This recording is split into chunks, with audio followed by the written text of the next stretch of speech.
Hello there, friends. This is Ed Hartman. This is Ed Hartman's Wild World of Music and Film. I'm a composer and evidently now filmmaker with a lot of interesting stories in both worlds these days. I'm really not a podcaster. I guess I am now. I don't listen to a lot of podcasts. I have been listening to Harry Shearer's Le Show for a number of years, and he's been doing podcasts before they were podcasts. He's also the bass player in Spinal Tap and does a lot of the voices on The Simpsons. He has an amazing radio program on his website. It's very political and talks about issues. This is not going to be that. This is all going to be about music and film and what I know and what I can hopefully impart to others. I hope to do video podcasts. I decided I'll, at this point, stick with just audio for the moment. I am ready to do video, especially if I do some interviews. I think that makes more sense. I like to see people when they're talking to me and vice versa. So what I'm going to do today, it's not going to be a very long podcast, so, you won't have to fall asleep to it.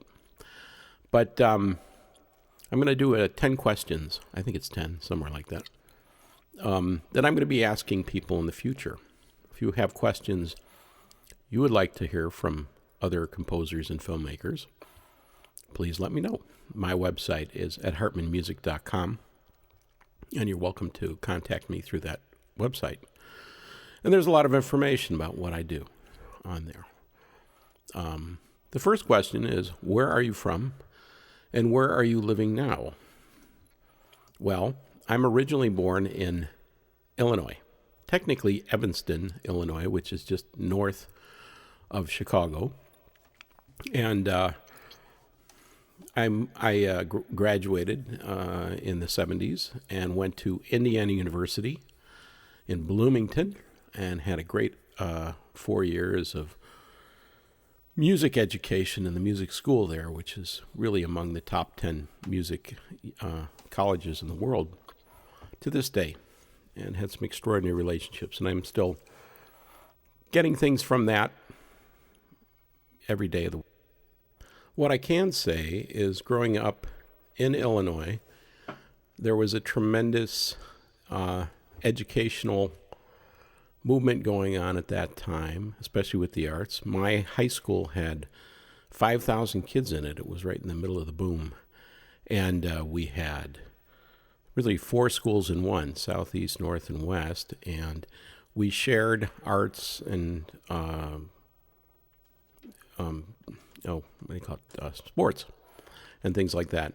It created a huge music department where there were multiple instructors, concert band, orchestra, jazz band, and then some percussion ensemble, and I'm a percussionist as well. Incredibly, we had an electronic music department. Now, that may not seem like much right now, but back then, there were synthesizers that one had to get and know how to use, and mixing boards, and reel-to-reel tape recorders, and microphones, and stuff like that. These were not average things that schools had. And one particular educator, Don Owens, who eventually taught at Northwestern nearby, great music school as well, great Big Ten school. We got a lot of their instructors, as grad instructors, would come over and help out too. Anyway, he started that program there. We even had a group called Weird Group that did avant-garde music, John Cage, and things like that.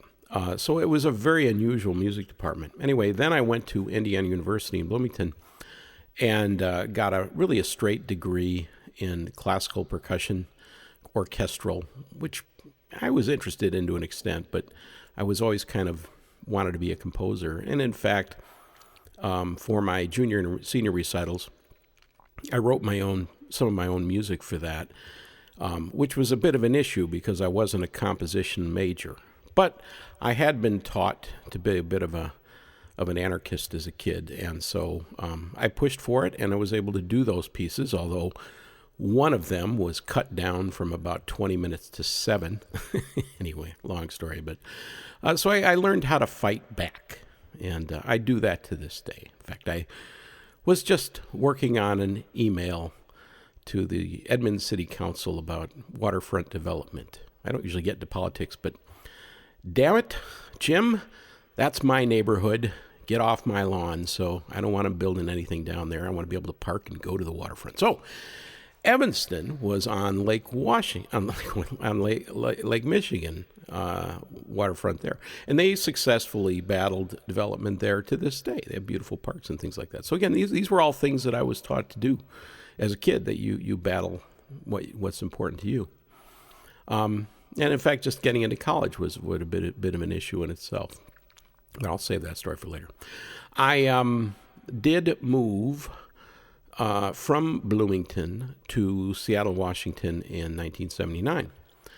And have been doing a lot of things over the years, including starting a music co-op, which doesn't exist anymore, but it was an interesting experience. A composer series called Opus One that eventually had national composers, international known composers. Alan Hovhannes did a birthday concert through our thing, and it started. I never had any money to do it. I never rented never had any money to rent a hall, but it wound up at Broadway Performance Hall in Seattle, which is a pretty large place. Anyway, just kind of the craziness to do things like that. It was a really cool event, and one thing I liked about it was that we didn't have any restrictions on who was going to perform on this thing. It was kind of a Sunday afternoon free-for-all, and we had posters and recordings of everything. I still have those reel-to-reel recordings of those things. And it had a variety of artists in it, college professors, even students. My favorite event of that particular thing was one particular event where we had a really high-end college professor doing a piece, a student who's actually a professional musician in Seattle these days, great piano player. And he performed on it when he was like 17 in high school. And then a street performer, believe it or not, that had just kind of contacted me, and she was, just had something to say. And so this was, again, it was kind of halfway between a concert series and an open mic. So we had a good time, and what I loved about that is that the student came up to me afterward and said, what I really enjoyed out of that concert more than anything else was the street performer, the gal that sang and played the guitar. I thought at that point I had done my job, that I had kind of created something truly democratic and worthy in that we could have that much variety and diversity in a concert. So anyway, I've been in Seattle ever since, and I've been on boards of directors. I've written music for dance companies, theater. I ran a drum shop in Seattle, the Drum Exchange, for 25 years. What else? Performed a lot on marimba and vibes, especially with my band and solo. In the 80s, I did go to New York City and perform at Carnegie Recital Hall, and just to find out if I could do it. And I discovered, not really, but that's okay. I mean, it did kind of plant me out there, and I shouldn't say I didn't do it. I did a pretty good job, but I realized that was not the future performer I was. As much as people come to me and say, you're virtuosic at what you do. I'm not. I know people that are tremendously virtuosic, much more than I am. But I work hard at things, and I can pull it off. I'm good at that. But as I kind of learned in college, my strength was probably in creativity and creating things and making music from scratch, stuff like that, which I do quite a bit. And in fact, when I first moved out here, the lady friend I moved out with had a harpsichord. Harpsichords don't have any pedals so you can't hold chords down.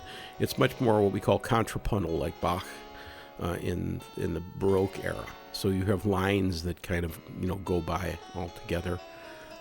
Anyway, it's like a tapestry of notes. That taught me counterpoint. That taught me a lot of theory, just playing around on that thing. And I have pieces that on my website that are from that area that I still love, and they're actually pretty cool pieces of music. So might be something you might look at if you're interested in playing. They were written for vibes and marimba, but they were also written for cello and violin and flute too. So anyway, the store closed in 2017, and I've been working on, I'd still teach privately. Of course, I've been doing that for 40 years, which I kind of forgot about that. But I've been teaching drums and percussion ever since. In fact, even in college, I was teaching drums and percussion. Anyway, so I'm teaching in my studio for those that have masks these days. And I'm on the verge of getting my second shot. This is for COVID, so hopefully things are going to open up a little bit better. And then I'm doing a lot of Zoom lessons as well. It's not as good for drums. You can't really synchronize with people very easily. But I can impart the basic information, so it still moves on. What I am doing more and more and more, though, is scoring films, writing music for film and television, getting music in TV through what we call music licensing, which I also teach. And teaching, and I'm just having a great time doing all those things. And those are things that you can do during a pandemic. They don't require a lot of interaction for that. How did you start in film or music? Well, for me, it's an interesting question, because when I was in high school, junior high and high school, my folks, for some bizarro reason, got me a movie camera, Super 8 movie camera, and I started making movies. And they were kind of silly things with friends, animations where people are kind of moving along on the ground by, mysteriously, that sort of stuff. And I still have those cameras. One of them has a macro lens that you could get within an inch of the lens. I defy most cameras to be able to do that. So I experimented with that stuff. And if I had not gone into music, I think I would have probably headed to CalArts and gone into filmmaking, which is kind of an ironic twist on my life at this point. And in fact, my mother's cousin was Harv Bennett, who was the fifth Beatle to Star Trek. He wrote Star Trek 2 through 6, which pretty much saved the series. Without Harv, there would be no more Star Trek after the first movie. Think about that. Anyway, I probably would have had him as an ally, at least to some extent, moving completely different life. So I've decided that my next pass, if we are living in a simulation and I get another go at this, that I'll definitely go to CalArts and become a filmmaker next time, see what happens. That's just a thought. So I was doing film early on, and ironically, I couldn't get music with it because it was silent at that point. Theoretically, there were some Super 8 cameras that did some sound, but most of the time they were silent movies. So I'd have records playing, I'd kind of needle drop music to them. It was kind of fun. It was, doing that. And reel-to-reel tape, that kind of stuff. And it kind of worked, but it was hard to synchronize. But it was something I always wanted to do. Anyway, so I kind of left that behind when I came out to Seattle. And ironically, have come back to it. So filmmaking has kind of come back at me through a film called As the Earth Turns. As far as music is concerned, I started by playing, I tried violin in first grade, but I was the only boy in the class, so I gave that up quick. And then I tried trumpet for a lesson, didn't like that. And then finally, for some odd reason, wound up playing some drums and percussion. So again, I've been doing that forever, and I took lessons from one guy for 7 years, and drums and mallets from another guy. Anyway, recently just told that whole story, so I don't feel like doing that right now. But, basically, music has been a lifelong thing for me. Filmmaking, on the other hand, has been very different and very unique. It kind of came to me through a score that I'll talk about. When and why did you start in your field? Well, I kind of just answered that, I guess. I started again when I was very young as far as music and filmmaking to an extent. It's funny about filmmaking because when the pandemic first started, the great director Roger Corman created the first and last pandemic film festival. And I decided to go for it. And the rules were you had to use your phone, and only people in your immediate estate area, in your house estate, but you know what I mean, your household. And I made a movie using the assets I had around me. It was kind of fun, little Twilight Zone thing. It had to be like 2 minutes. Didn't win, and there was no prize or anything. But it was fun to do that and have at least some kind of theoretical interaction with a great filmmaker like Corman. So as far as why, all I can say is ever since I was young, going to movies and especially hearing incredible scores and music seemed to do something for me. And I can say that like 2001 and 1968 must have had a pretty heavy-duty effect for me because I would have been maybe 11 or something like that. Just all that classical music with that visual, all those visuals was something else. And so the next question is, what filmmaker and or composer inspired you first? So from that standpoint, again, I would have to say it was orchestral composers like Strauss and, all the Strausses for 2001, for that music is in particular, because that's such a perfect interaction of visuals and sound and music. Really not a lot of dialogue in that movie, so it's almost a silent film at times, which I love, and that's something I'm doing now these days. But that totally inspired me because it put music in the forefront. Music was not just underneath the dialogue, kind of as a little emotional build underneath, what's going on. Some of my other favorites, and I even on my website, I have kind of Ed's favorite movie list. And so they're kind of movies that are about musicians or have music prominently in them. So you might take a look at those and you get a sense of what I'm looking for. One of my favorites was the 1960s Casino Royale. There's just something about those tunes that just blow me away. You got Herb Alpert involved with that, and The Look of Love. What's his name who wrote that? I can't remember anyway. But there's just something beautifully composed about that. It was perfectly executed as music for a film, where the music has tremendous themes. Another great movie that I really love to this day is It's a Mad, Mad, Mad, Mad World, with like every comedian ever in it. And that seems like an odd choice, but Ernest Gold is the composer for that.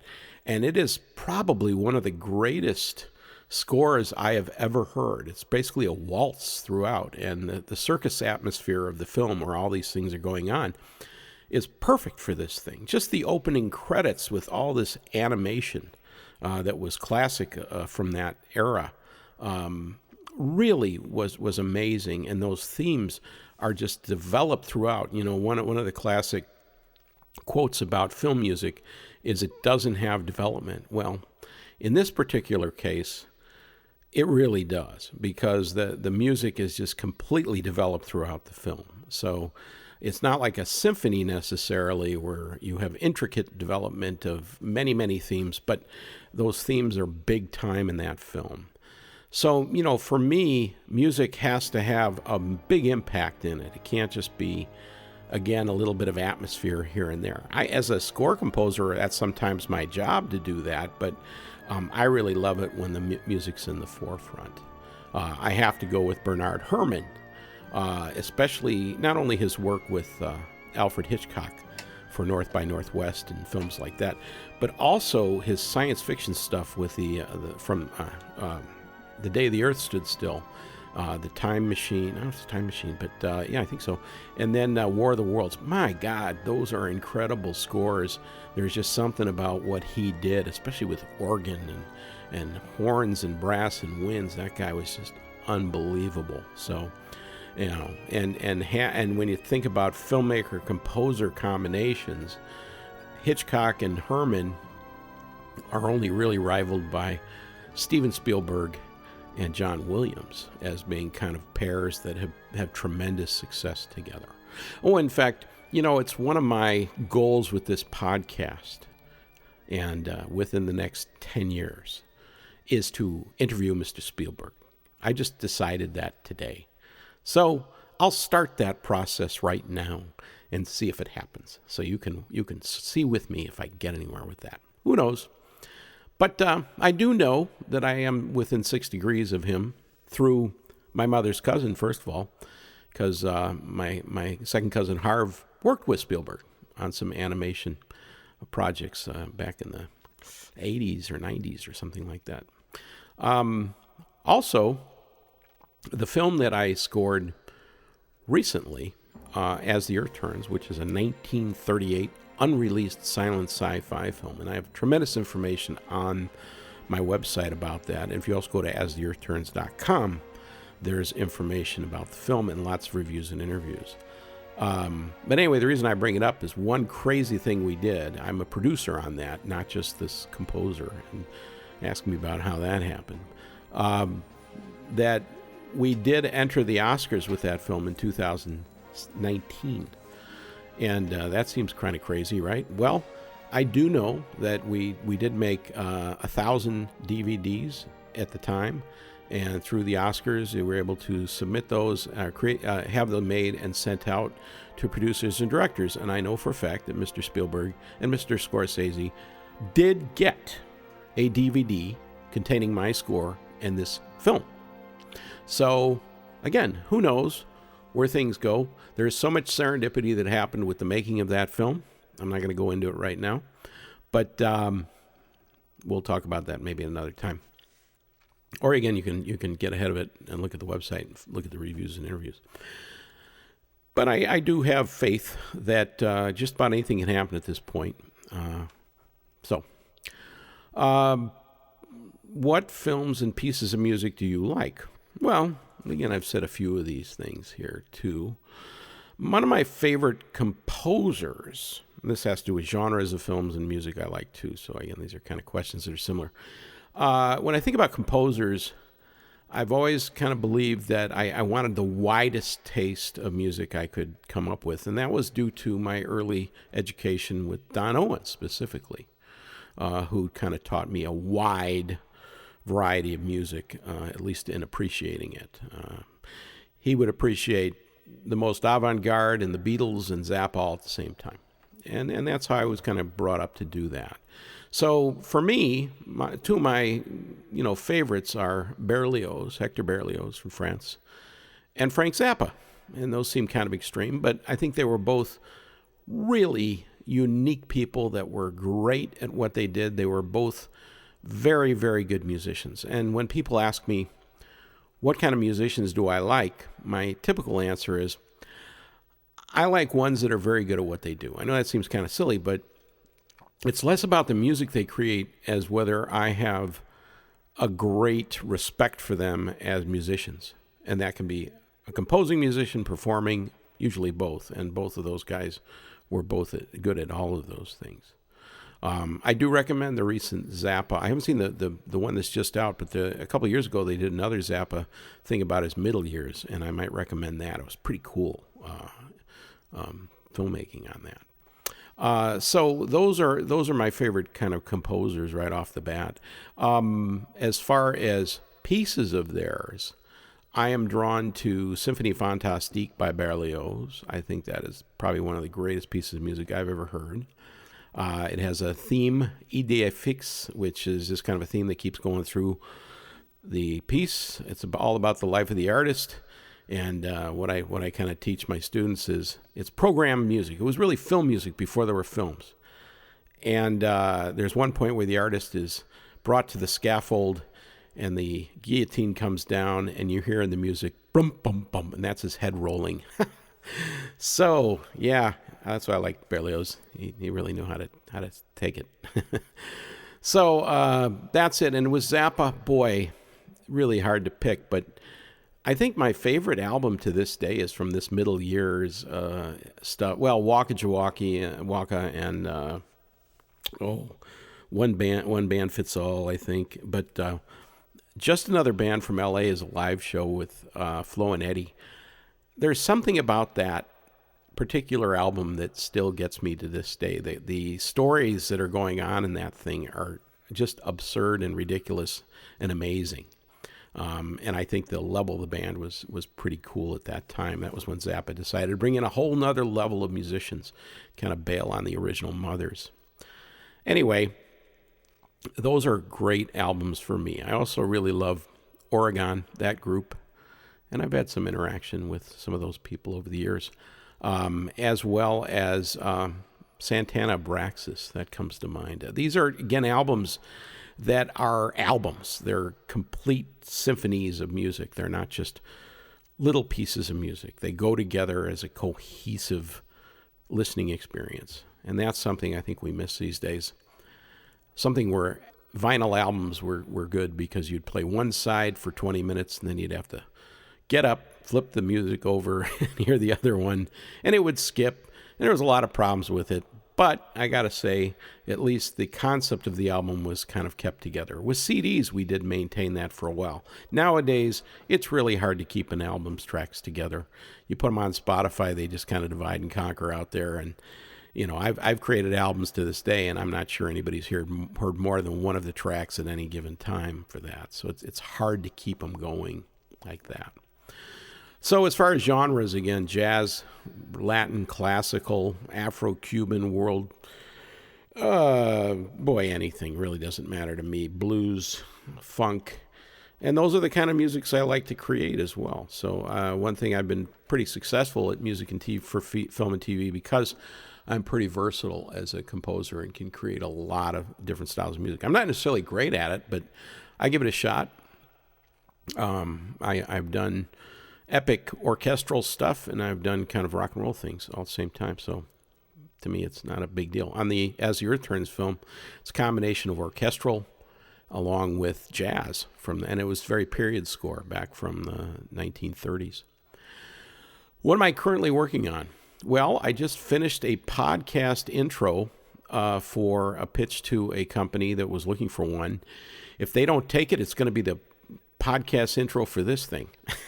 So it's kind of an little orchestral intro. So that was something I just did. I'm doing stuff every day. I've been meeting with filmmakers. One thing I really want to do with this idea here is talk to filmmakers, get to know them. It's one reason to do a podcast. I did a recent documentary with a wonderful filmmaker, Eduardo Freitas from Mexico, and it was about DACA, the Dreamer Act, and amazingly about the woman who the act was designed for. It was actually written for one person who was a great piano player and was an illegal alien in the United States. And so they expanded that. Dick Durbin from Illinois. Just saw him appear on television over the impeachment hearings today. So again, serendipity rules. Sounds like a Seinfeld bit. Anyway, but I just finished a score for him, and so we'll see what's coming down the pike. Again, there's always things heading out. The other thing I'm doing in relationship with As the Earth Turns is I'm finishing up a documentary. I'm waiting on some clearances from Disney, because this particular director that did this thing, I own the film estate, is he worked for Disney and directed an Academy Award-winning film in 1950 as well. Not for Disney, but independent. Anyway, I'm finishing that up, and so that's going to come out on a DVD with other assets from the director, and As the Earth Turns as well. Oh, and As the Earth Turns is on Amazon Prime, free, Tubi TV, Google Play, YouTube Music, and it's going to be on Turner Classic Movies. Geez, talk about bearing the lead. It's going to be on this year, for sure. I thought it was going to be on the fall, but they're waiting for a good time to put it on. So that's a big one. It's one reason I got to keep the PR going for that as well. So do I have any regular collaborators? Nope, not really. I tend to work alone, but if I can find the right... Well, I have to say there's a couple of local directors that I have worked with several times. So we kind of have a little bit of a thing going there, but you never know. So I'd like to develop those more, but I haven't developed the Spielberg John Williams thing yet. So anyway, what's my goal for the next 6 months? Well, besides writing a truckload of music for film and TV and making money on it, I'm working on a screenplay for a biopic about Richard Lyford, the director of As the Earth Turns, which I think will be a tremendous potential film. Whether I finish that or I'm able to finish that or can create a movie made out of that in Seattle, I have no idea, but I got to try. I got to at least get the story down. And I'm probably putting that off by doing this podcast. So I better wrap it up. They're working on it again.